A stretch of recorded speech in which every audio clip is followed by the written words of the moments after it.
Depois da morte. Continuação.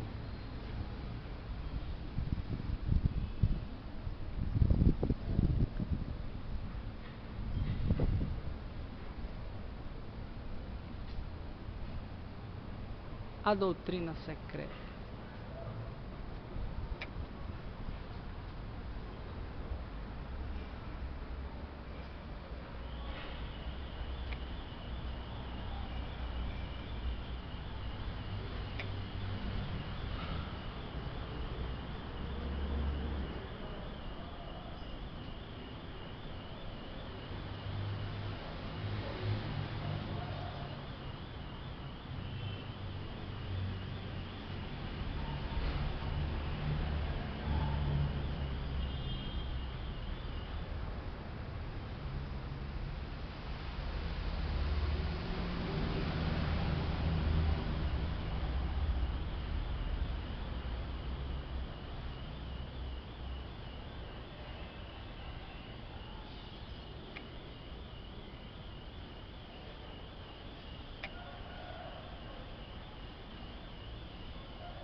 Oi, princesa, viemos lhe visitar.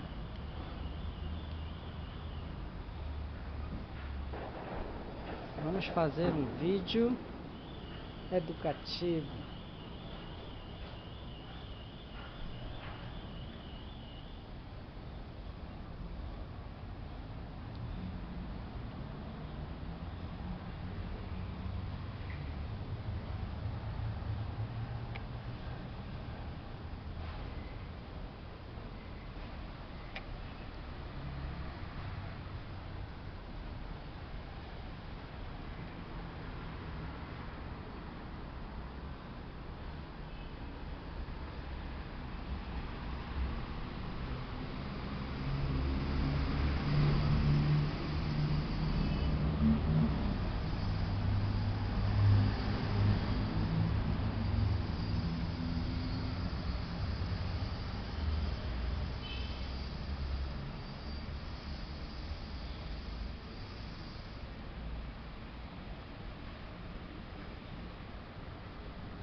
A Galha, capítulo 5.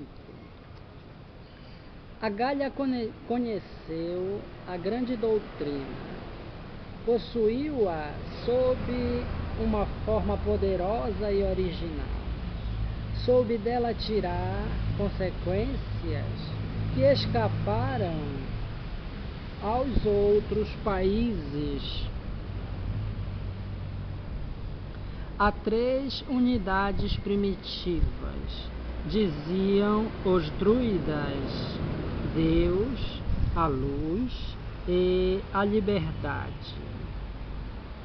Quando a Índia já andava dividida em castas estacionárias, em limites infranqueáveis, as instituições gaulesas tinham por bases a igualdade de todos, a comunidade de bens e o direito eleitoral.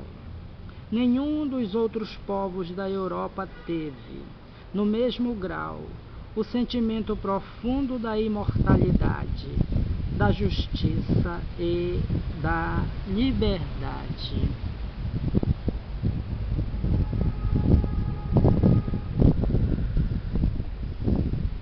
É com veneração que devemos estudar as tendências filosóficas da Gália, porque aí encontraremos fortemente denunciadas todas as qualidades e também todos os defeitos de uma grande raça.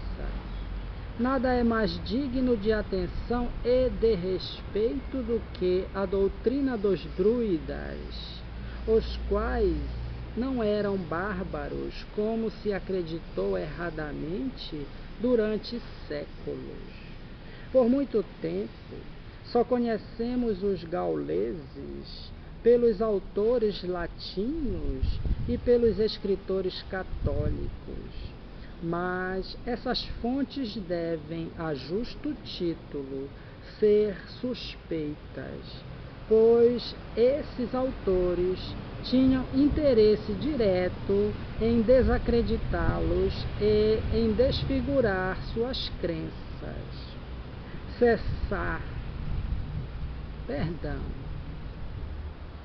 César escreveu os comentários com evidente intenção de se exaltar aos olhos da posteridade. Polião e Suetônio confessam que nessa obra abundam inexatidões e erros voluntários. Os cristãos só veem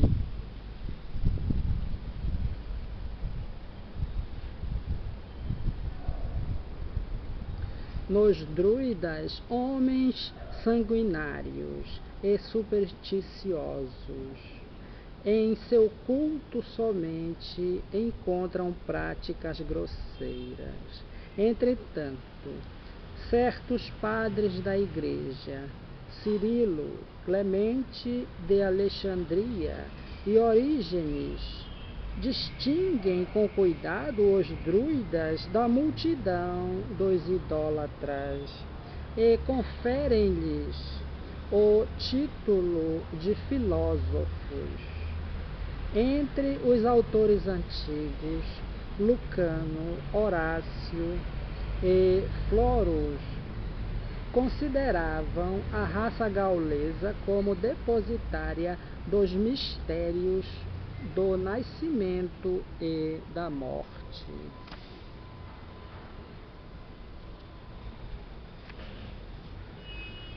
Os progressos dos estudos célticos. A publicação das Tríades e dos cânticos bárdicos permitem-nos encontrar em fontes seguras uma justa apreciação de tais crenças. A filosofia dos druidas, reconstituída em toda a sua amplidão, conforma-se com a doutrina secreta do Oriente e com as aspirações dos espiritualistas modernos, pois, como estes, também afirma as existências progressivas da alma na escala dos mundos. Essa doutrina viril inspirava aos gauleses uma coragem indomável, uma intrepidez tal que eles caminhavam para a morte como para uma festa. Enquanto os romanos se cobriam de bronze e ferro, os gauleses despiam as vestes e combatiam a peito nu.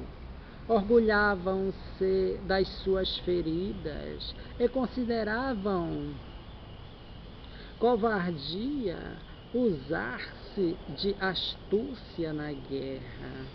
Daí os seus repetidos reveses e a sua queda final. Tão grande era a certeza das vidas futuras que emprestavam dinheiro na expectativa de que seriam reembolsados em outros mundos. Os despojos dos guerreiros mortos, diziam, não são mais que invólucros gastos. Como indignos de atenção, eles os abandonavam no campo da batalha, o que era uma grande surpresa para os seus inimigos.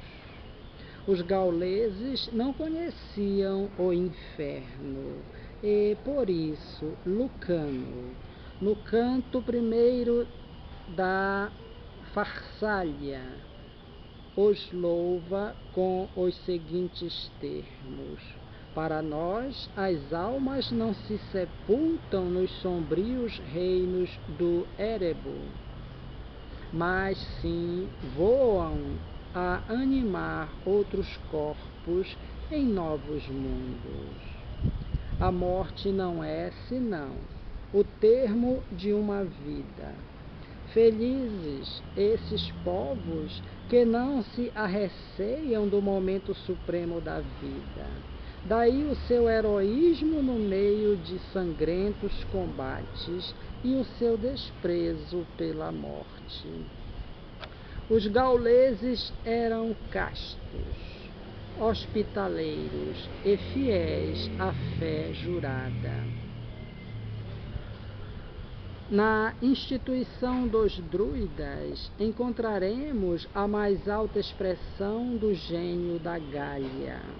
Os druidas não constituíam um corpo sacerdotal, pois seus títulos equivaliam ao sábio, sapiente.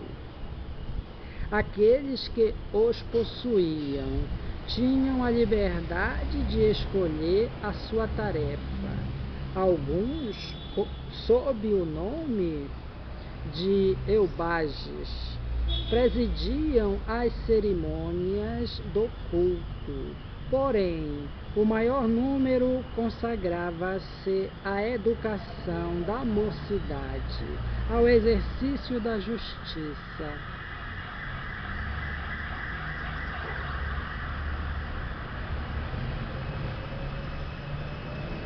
ao estudo das ciências e da poesia. A influência política dos druidas era grande e tendia a realizar a unidade da Gália. No país dos Carnutos, haviam instituído uma assembleia anual em que se reuniam os deputados das repúblicas gaulesas, e em que se discutiam as questões importantes, os graves interesses da pátria. Os druidas eram escolhidos por eleição e tinham de passar por um preparo de iniciação que exigia 20 anos de estudos. Praticava-se o culto debaixo da copa dos bosques. Os símbolos eram todos tomados da natureza.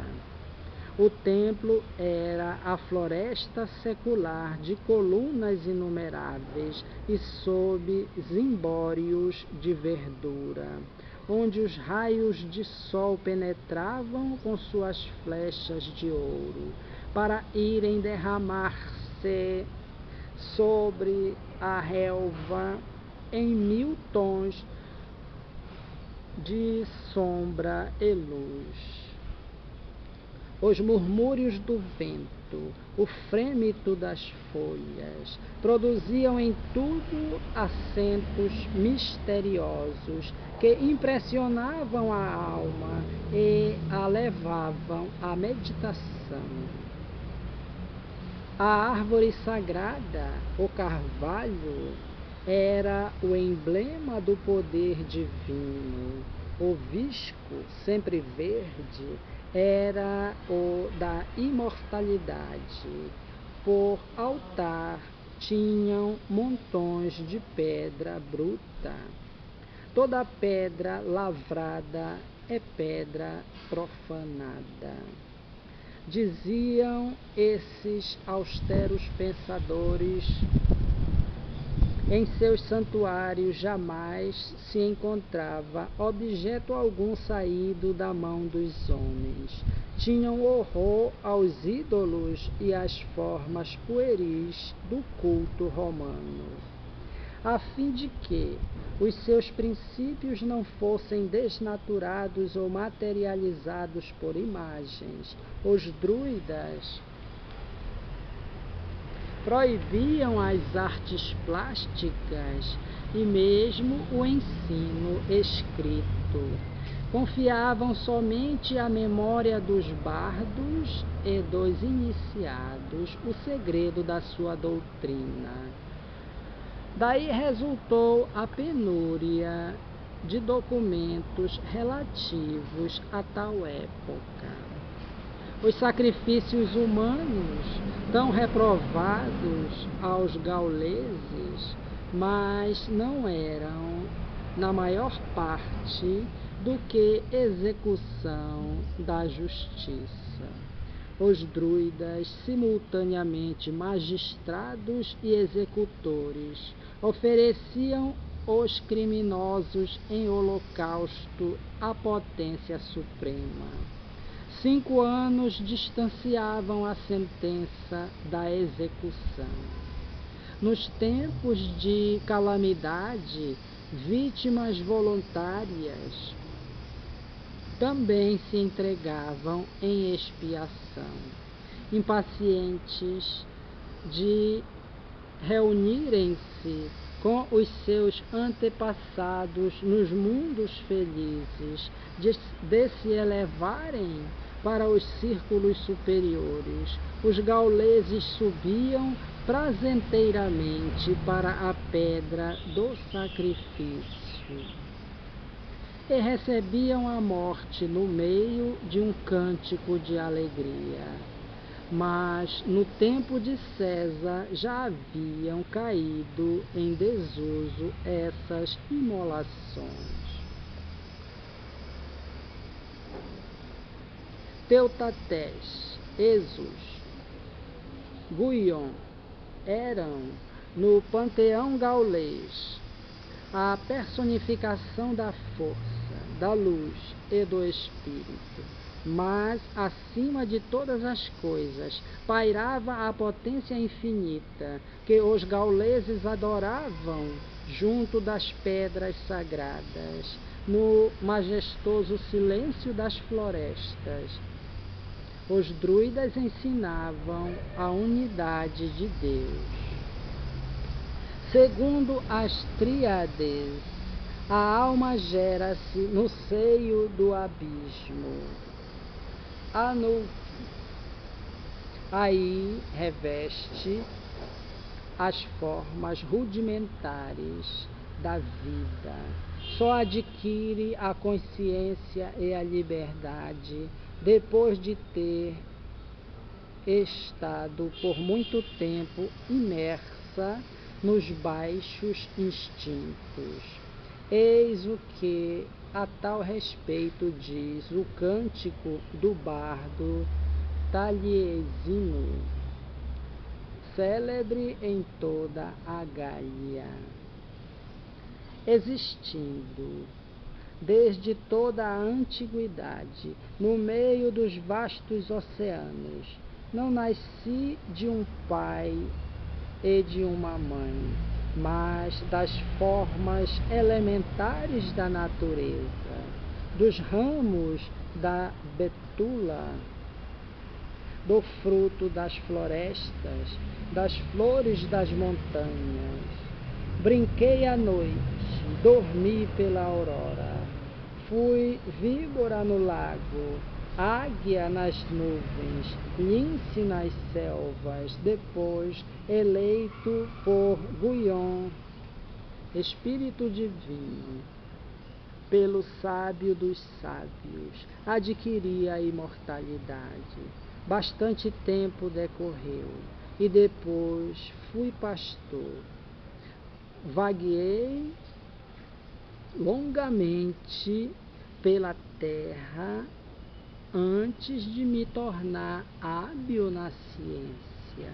Enfim, brilhei entre os chefes superiores, revestido dos hábitos sagrados, empunhei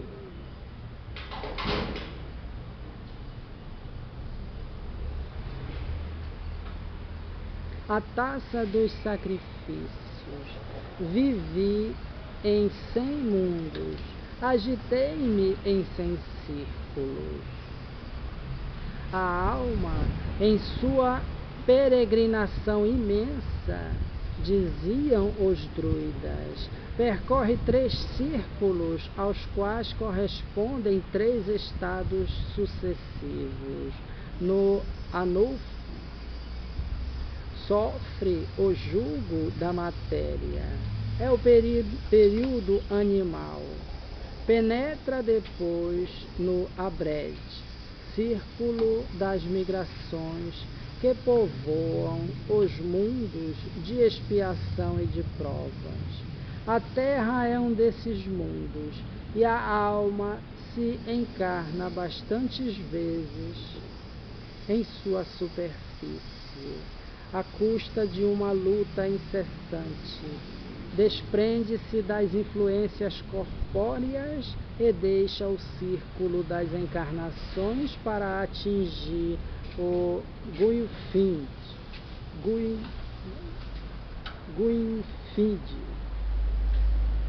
Desculpe. Guinfind. Círculo dos mundos venturosos ou da felicidade. Aí se abrem os horizontes encantadores da espiritualidade. Ainda mais acima se desenrola as profundezas do seu Gandhi, círculo do infinito que encerra todos os outros e que só pertence a Deus. Longe de se aproximar do panteísmo, como a maior parte das doutrinas orientais, o druidismo afasta-se dele por uma concepção inteiramente diferente sobre a divindade. A sua concepção sobre a vida também não é menos notável. Segundo as tríades, nenhum ser é joguete da fatalidade, nem favorito de uma graça caprichosa, visto preparar a edificar por si próprio os seus destinos. O seu alvo não é a pesquisa de satisfações efêmeras, mas sim a elevação pelo sacrifício e pelo dever cumprido.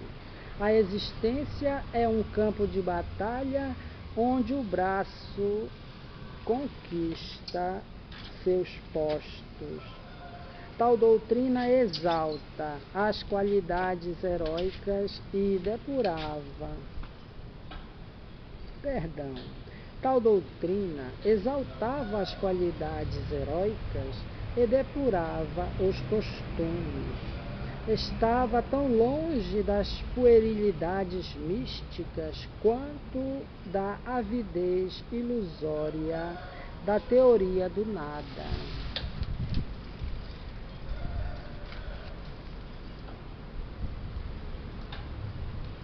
Entretanto, parece ter se afastado da verdade em certo ponto. Foi quando estabeleceu que a alma culpada, perseverando no mal, pode perder o fruto de seus trabalhos e recair nos graus inferiores da vida, donde lhe será necessário recomeçar sua longa e dolorosa ascensão. Mas ajuntam as tríades. A perda da memória lhe permite recomeçar a luta, sem ter por obstáculos o remorso e as irritações do passado. No Gwynfide recupera